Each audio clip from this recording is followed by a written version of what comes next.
Hello, my name is Maa JonestheArtist, and I am here today to show you how to take measurements for the purpose of creating custom fashion. This came about recently when I was co-creating with another designer, and we were going to work together to work on a dress for one of her clients.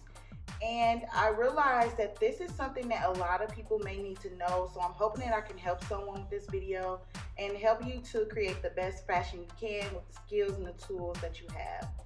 So I was working with a designer, and she wanted me to sew on her behalf basically one of her creations for a client. And she was asking me to, like what measurements she would need and everything like that. And she was actually talking about going out and purchasing a book to show her what measurements to take. And I realized that I have had a guideline that I use in my business that works very effectively that I would like to share with you. So instead of her purchasing a book, I've sent her this measurement and now the measurement guideline, and now we're going to teach how to take the measurements for any other aspiring and upcoming fashion designers. So today I'm here at Swords into Plowshares Peace Center Gallery, which is in the lovely downtown Detroit. And I want to thank them for letting us use their space. Great art there. We have artists that are featured such as Teresa, and this is Teresa. And we are here today to show you how to take measurements for custom fashion design. So be sure to record all measurements within 1/8 of an inch to get the best results on your project.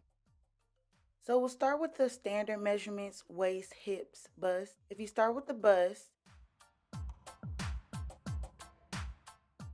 you'll go around the fullest part of the chest. You might want to note where the bust point is too, or nipple location. We're going to use this gold piece here to kind of dictate where it falls, and remember we're going within 1/8 of an inch.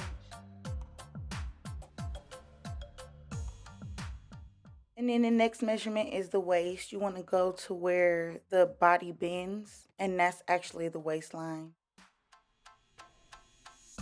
So same thing, we're going to use the gold piece here to dictate.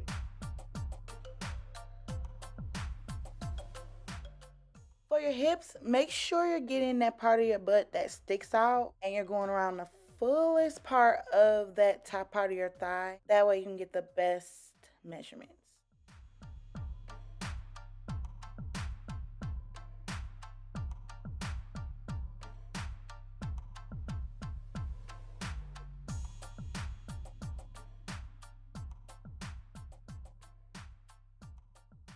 Now for the advanced measurements, we'll start with the arms.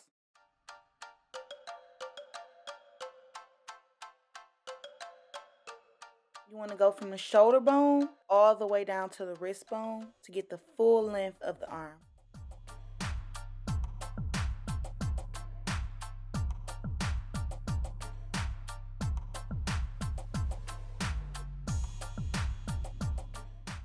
And you'll take that same measurement from the shoulder bone to the elbow to get the arm to elbow length.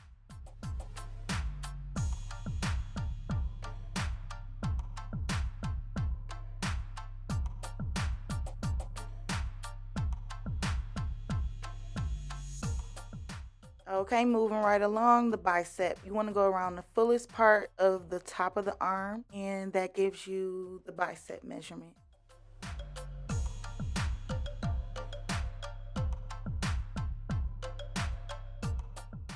And to get the forearm measurement, you want to do the same thing. Go around the fullest part of the lower half of her arm. And for the wrist, you'll go around her wrist at that wrist bone to get around the wrist measurement. Okay, now let's get into the advanced torso measurement. This is the underbust, and it is calculated by measuring the part of the torso underneath the breast, and that helps to determine the amount of contour or cup size difference that you need to make your top fit snug at the bottom. The shoulder to waistline goes from the top of the shoulder to the waist where it bends. We use this measurement to calculate how much the bust plays a role in the length of the garment or the top. So if someone is a little bustier, you can factor that curvature in of the bust into how long the top will be.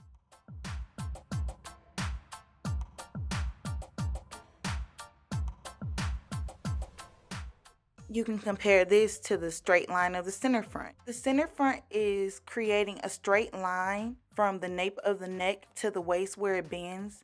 And this straight line you use to draft your patterns or your bodice. And this will tell you how long to make the top or the pattern that you're drafting it needs to be, how long the torso would be. That's your length measurement for the top.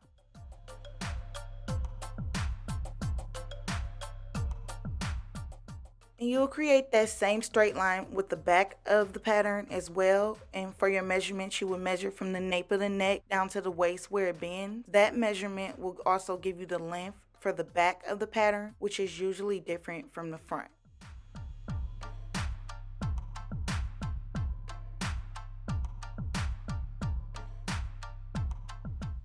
This measurement is a little bit extra, but I find it necessary. It's the underbust to belly button, and basically that lets you know how far you have to make the bottom of the top. Also, if you need to cover a belly button or something like that by client's request.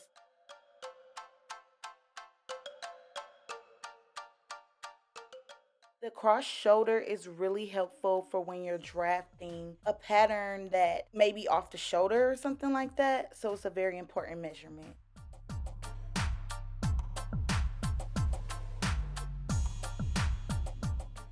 The cross back was easy because she had on the shirt. We just went seam to seam. But you can go like right before where the breast starts, and that gives you a cross back for when you're drafting the back of your pattern. So that would be how wide the back is. Let's get into the lower torso. We're almost done here, and it's not that bad. It's pretty quick.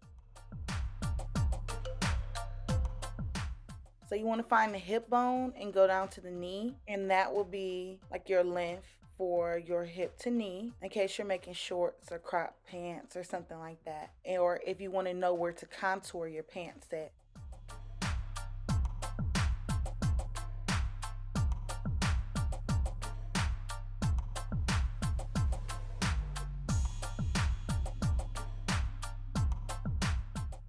Then you're going to go around the top of the thigh, which we're finding the fullest part of the thigh and measuring that.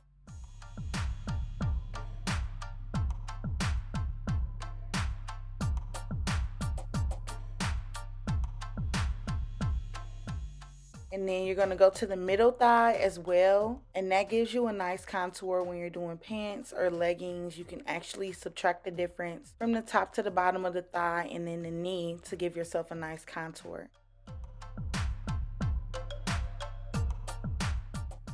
So yep, here we are. We're going to go around the knee and get that measurement in there as well.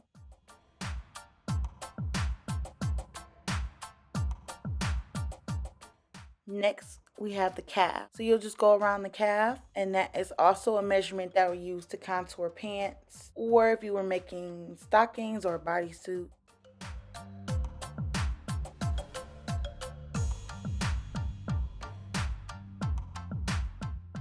And the same for ankle, you go right around the ankle. Now when you're creating pants, you want to leave a little bit of room, a little extra space for the foot entry as well.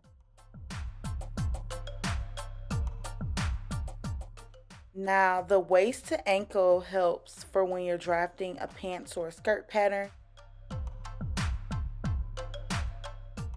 You know that, okay, the waist to the ankle is this length, so that'll be how long you would create the pattern to be if it was stopping at the ankle.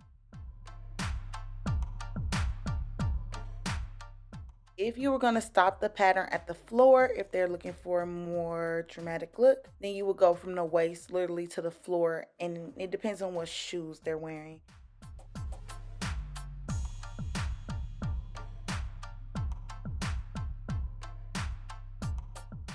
If they want, of course, something past floor length, you would then measure from the waist as well.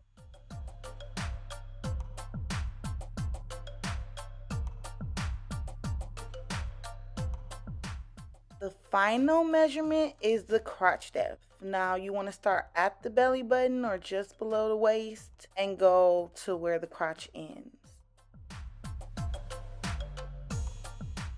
Thanks for watching. Make sure you like, comment, and subscribe for more videos. And if you want to see what to do with these measurements and how to draft a basic bodice after this, make sure you let me know in the comments. And make sure you download the measurement guide in the description. You can record all your clients' measurements on there. It's much easier than trying to remember. Stay tuned. See you next time.